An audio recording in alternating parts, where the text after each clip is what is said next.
Retro Rewind. One-on-one.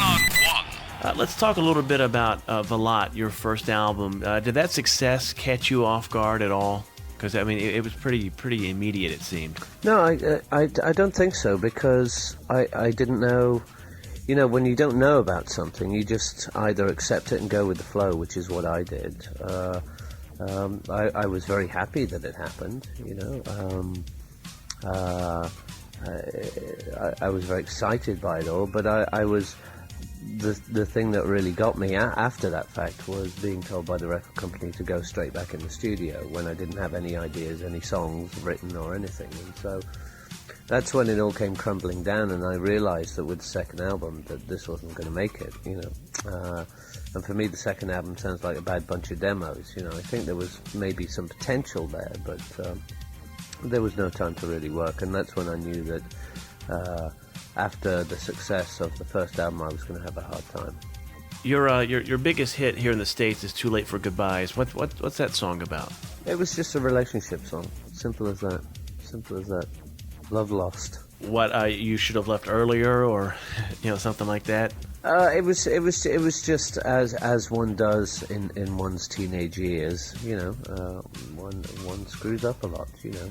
Okay, so that stuff obviously from the beginning of your career. Now this album kind of brings it full circle. You know, this album more, more mature, for sure, life experience and stuff. And we touched on this earlier, but you would say that this album, Photograph Smile, is your best work yet, right? Without a doubt, yeah. I think there's some previous work, which some songs on other records that I think are pretty good, that I think kind of got left to the wayside and shelved because the albums were shelved by the labels. Songs like Mother Mary and a couple of other ones that I'd like to go back. It's kind of pet project of mine, not the commercial hits per se, but just go back for the songs that really meant something to me and pick them up again and redo them the way I would do them now. The way this album has been done, which is almost production-free in many senses. It's very raw, very using the natural ambiences of the rooms and microphone techniques. You know, just the simplest form of putting music down with as much emotion as possible. Have you been involved in the production room with this album right here? Oh, absolutely. I mean, that was part and parcel of it. I was initially going to do it myself, but there are certain technological areas and aspects that I don't know about. For instance, the miking techniques and etc. etc. And so, with meeting Bob Rose and basically talking a lot about music, talking about the kind of album that I wanted to put together, and realizing that he was the right man for the job to work with me on this album to achieve what I had in my head. Yeah. Now, how was the tour for you? Well, it's the end. It's the end, I'm sad to say, but it's been great. It really has been great. It's been very surprising on many levels. Not only the old fans, but the newer fans too. I mean, the broad range of age groups has astounded me. I mean, we've had fans from 8 to 10-year-olds to literally to 60, 70-year-olds. It's gone across the board, which is astounding to me. So it just makes me realize again that the work that I'm doing is right, because it touches everybody, every age group, you know. The one thing I am looking forward to, hopefully, is next year coming back with a full orchestra, though. That's the idea. I want to come back with full live percussion, full live orchestra, full live backgrounds, the whole works. Well, you know, I'm glad you said that, because I was going to ask you, what can we expect from Julian Lennon in the new millennium? Well, the first thing on the cards is to go down to South America and play there for a couple of months, because we've never been down there before, and that's due to the wisdom or lack of wisdom of the previous managers and labels. They just thought they never bothered with it, and I've met so many people from South America that say, you've got a big fan base down here, how come you've never been here? So finally, now that I'm the boss, we're going.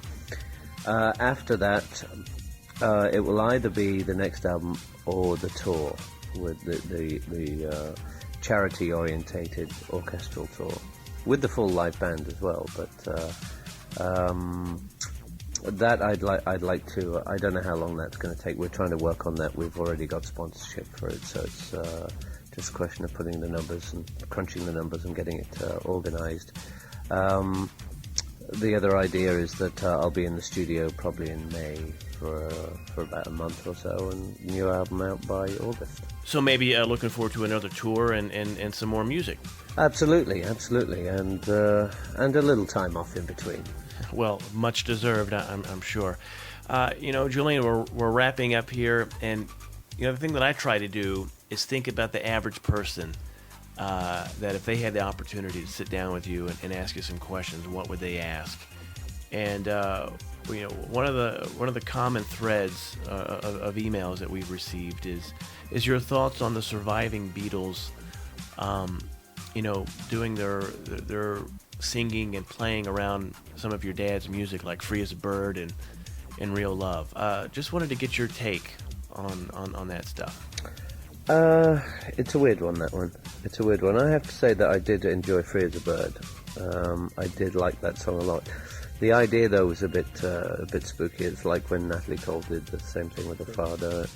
Yeah, and some other people have done that too. It's not something I would do personally, but for the sake of the fans and the fact that there was material left there with him just singing, I obviously would have liked to have heard more of his voice in the mix, but it's obviously a little difficult because it was just taken from a cassette and a piano, I can't think that there would be that much more work that they could do the same thing with, but as long as the fans enjoyed it, that's the most important thing. But it was okay. Well, I think they certainly. I think we all enjoyed it. It was kind of neat to sort of have a pseudo, Beatles reunion, at least, recorded. Your take on artists putting out, your dad's music. I mean, you don't feel like you've been taken or anything like that, right? In what regards? Well, if someone, takes your dad's music and sings it, I mean, do you want to hear someone else cover your dad's music, basically?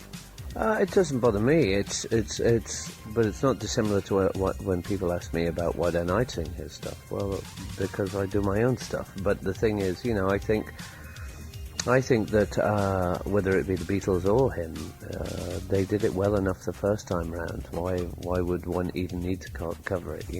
Well, there you go. That's the perfect answer. So I'm kind of like you. They did it right the first time. There doesn't need to be any kind of cover versions or anything like that. But it's a free country. I guess people are going to do what they're going to do. All right, Julian Lennon, our guest. His latest CD is Photograph Smile. The critics love it. We all love it. The tour has been a great success.